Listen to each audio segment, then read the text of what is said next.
Now I have a domestic rack of lamb. I find that a domestic rack of lamb has a bigger eye on it, rather than from something imported, maybe like a New Zealand. But of course, if your name is Sean Connery, and I don't come from the States, is it still considered a domesticated rack of lamb? I don't know. Anyhow, ladies and gentlemen, welcome to the Rock of Lamb. What I'm going to do is I'm going to rub it with salt and pepper, and maybe I'll rub it like a little Sylvester Stallone would.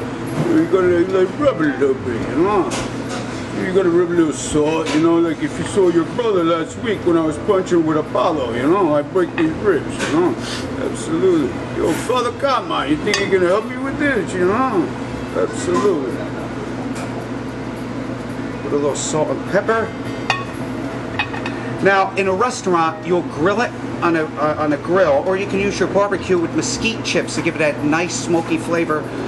But you don't really have to do that because it's going to be covered with pistachio nuts. But if you want that nice smoky flavor, as you do in a restaurant, it's your preference. So what I'm going to do is I'm going to get a nice hot saute pan, and I'll show you how to do it. So I'm going to take a saute pan. I have it. I get it nice and hot. Okay. I'm going to put a little oil in it, and we're going to see as it starts to smoke, we're going to place the rack of lamb inside. Have a nice sizzle. That's it. Fluff it up a little bit. That's it. This is an 8-bone, so if you're going to have a dinner for 2, each person would get 4 chops, which would be perfect. Is that baby almost hot yet? It's going. That's good. I'm going to put the eye side down first. Okay. Now, as that's cooking, I'm going to give you a little... What I did was I took sweet potatoes. I took sweet potatoes and I boiled them. Now, I'm going to steam dry them. What I'm doing is getting the rest of the moisture out. Starting to caramelize a little bit from the natural sugar in the potatoes. So what I'm going to do is, you know, because you just can't have, well, I guess you could have meat and potatoes, right?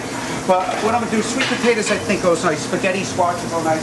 But tonight we're just going to do the sweet potatoes. I'm just going to get... I'm going to give it a little sweet butter. Pop that in there. A little bit of sweet butter. A little bit of honey, just a little bit. Boom. And cinnamon. Now I'm not going to put any salt on this because I don't think it needs it. Now, see I have everything handy. What I'm going to do is I'm going to mash it a little bit. As you can see, my meat's still cooking. Almost there.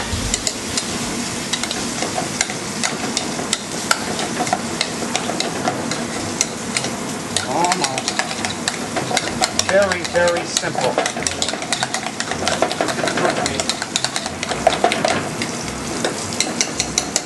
Look how nice that is. Okay. Put this over here. What I'm going to do, if you want to get fancy, you get a little pastry bag, you put a little star tip in there. You can see the meat's still going. I'm going to put my, oops, made a mess. Put my sweet potato. Oops. Knock everything over. Yeah. Okay. Now, we're going to save that for later. All I have to do is heat it up a little bit, which will be no problem. That's nice and brown. Look at that nice golden color.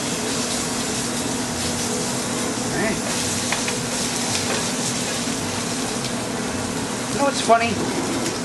I always notice this, but they call it a French rack of lamb. Women can get French manicures, but I don't think they shave under their armpits. Why should everything be so perfect like this? Why can't they call it American rack of lamb? Because that's what it is. That's, of course, if you come from Scotland. Ain't domestic anymore. Okay. That baby's ready to go. Now I'm going to pop it in the same oven where I had the figs in, about 450. I'm going to leave it in there for about 5 to 6 minutes. But it's not going to be fully cooked. Don't worry about the handle burning. You should be all right. Now, as that's cooking, I'm going to show you how to make the sauce. Get the pan hot. A little oil. Okay. A little fresh garlic. Fresh garlic bulbs. Okay. Let's get that out of the way. I'm going to make some room.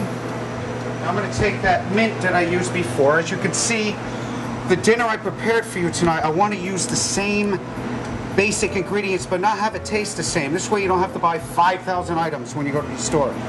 As the mint was in the fig salad, if you remember. Okay. Just chop that for a few more seconds, Mike. Keep going. Just chop it up fine. You want to get the oils out. If you want to squeeze it like that, you see the oils. Makes a little perfume, nice. A little cologne. Okay, that baby's nice and chopped. Okay. What we're going to do is we're going to brown that up.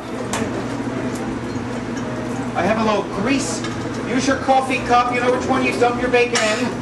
You know, the one that you save at home. Now we're going to put that mint in there. And real quick, we're going to take a little rosemary sprigs. Right? Okay.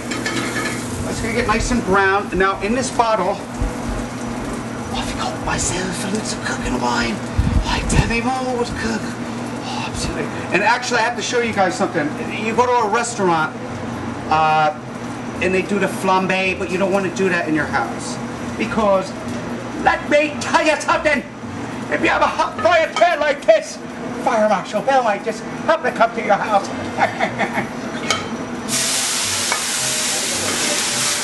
Yes! I don't want to burn my hair, excuse me. Now, we're going to reduce that a little bit. Just a little bit. Port wine, garlic, rosemary, mint. Let it go a little bit. Now, what I would suggest, over here I have demi-glaze. Demi-glaze is basically a very rich, reduced veal stock, and we cook it for about 30 hours, and I don't expect you to do that in your house. So what I would do is go to your local restaurant and see if they can sell you maybe a quart of demi-glaze. You can use it for other products. Hopefully someday I can show you different things you can do, which is a very universal sauce. So, because you don't want a beef stock thickened with roux, because it just doesn't give the right consistency. You want it to be a natural veal stock, and you reduce it down to a nice gloss, coat the back of a spoon, called nappe consistency, and that's basically it. Now, as that baby's cooking right there, again, don't set your curtains on fire. We don't want that. We don't want Fire Marshal Bill to come by. There's a little bit more of those mint inside. Okay? I'm going to put a little bit of sweet butter. A little bit. You don't have to, but I feel that it gives it a better taste. So I think my rack of lamb should be ready. I prefer medium rare.